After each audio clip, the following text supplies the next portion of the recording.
Hello, you are on the channel News for Retirees. Subscribe to get the latest retirement news. Save this much each month to be a millionaire by age 65. It may be a smaller number than you think. Though age 65 is not full retirement age for Social Security purposes, it's an age that many people associate with retirement.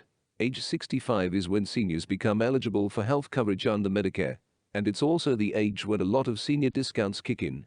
As such, you may have the goal of retiring at age 65, whether in conjunction with claiming Social Security or not.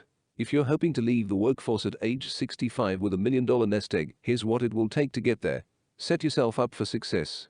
The idea of accumulating $1 million or more for retirement might seem daunting, because clearly, that's a large amount of money.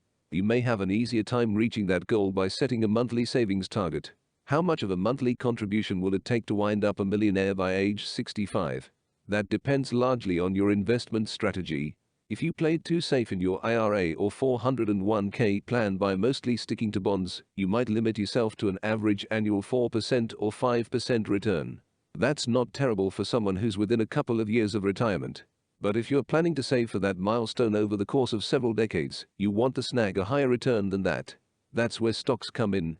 Though stocks are a riskier prospect than bonds, the potential for much higher returns exists.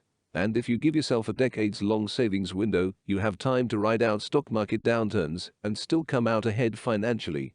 Let's assume that you're willing to go heavy on stocks in your retirement plan, and as such, your investments generate an average annual 8% return, which is a bit below the market's average. Let's also assume that you're able to start contributing to a retirement account at the age of 25, leaving you with a 40-year wealth-building window.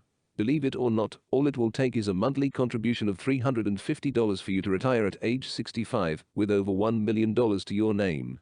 And if you're able to part with $650 a month, you have over $2 million by your 65th birthday. It's all about commitment and strategy. Some people get to retire with millions because they secure high-paying jobs that allow them to sock lots of money away. But even if you're a pretty average earner, it's more than possible to close out your career with $1 million or more to your name. To do that, though, you need to commit to that goal from an early age and consistently fund a retirement plan for many years. In fact, you should really make a point to allocate money for retirement as soon as there's a steady paycheck coming your way. You also need to employ the right investing strategy. But if you check off these important boxes, you could end up retiring with more money than you ever imagined.